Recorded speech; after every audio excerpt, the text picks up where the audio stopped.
Nëse nuk do të ketë një ndërhyrje proaktive të faktorit ndërkombëtar për të ndihmuar zgjidhje, mendoj që mund të ketë një ndërhyrje të faktorit ndërkombëtar për të gështuar përgjegjës. Ka patur një traditë mirë, njëjtë që ka patur edhe një traditë në cilën ka patur një ndërhyrje të qartë dhe proaktive të faktorit ndërkombëtar në vite. Tashmë ne po shohim që ndërhyrja proaktive e faktorit ndërkombëtar në vite është më e kufizuar, kjo dhe në vetvete në përpjestim me statusin e Republikës Kosovës në tërësi. Pra nëse më parë kemi qenë në status e një pavarësie të mbikëqyrur, sot jemi në një status e një pavarësie e cila nuk është më në konturët dhe në hapësirat e kufizimit të mbikëqyrjes, dhe kjo ka bërë patjetër që tashmë konsiderohet që vendi, klasa politike në tërësi, mundet që të lëviz në ritmin e saj dhe njëkohësisht të ndërmarrë dhe të jetë e përgjegjshme politikisht të ndërmarrë ato veprimet cilat nevojiten për interesin patriotike dhe kombëtar dhe shtetëror të vendit.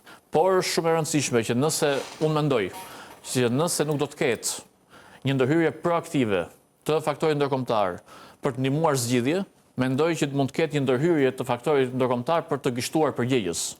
Pasi pikërisht kjo situatë e përsëritur, nëse do të vijojë të përsëritet në mënyrë ciklike me mosgjetje zgjidhjesh, me zgjidhje të ngecura apo gjysmake, me procese të cilat paramendohen si të dështuara, patjetër që është e qartë, e logjikshme dhe njëkohësisht dhe e pritshme që pikërisht do të ketë ndërhyrje përkatëse ndërkombëtare për të ndëshkuar dhe për të gishtuar përgjegjës.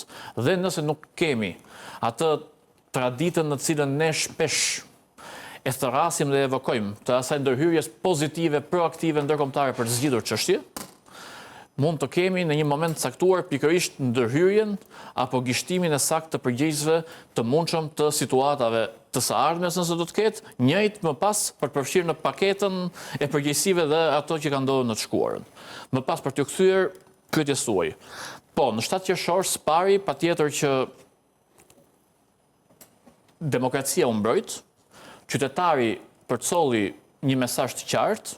Së pari, mesazhi i qytetarëve të cilët e shprehën vullnetin e tyre ka të bëjë me faktin. Gjinali, pra demokracia në Kosovë vazhdimisht është mbrojtur, pra qytetarët e mbrojnë. Patjetër. E kanë këtë mundësi dhe nuk të tolerojnë, pra ta vënë pushtetin po ta marrin. Edhe të zvoglojnë edhe gjynë për tokë edhe krejt, pra. Kjo është një vlerë absolute. Tua njohim qytetarëve këtë drejtë që e mbrojnë demokracinë kështu si e mbrojnë. Këtë do të thosha në rreshtin më pas. Megjithatë në rregull, e paraprit. Dhe qytetarët që të shprehën vullnetin e tyre, diktuan pozitivisht palët drejt konsensusit. Që ato duhet shkojnë drejt konsensusit duke reflektuar përkatësisht vullnetin përkatës që do të reflektohet në përbërjen parlamentare.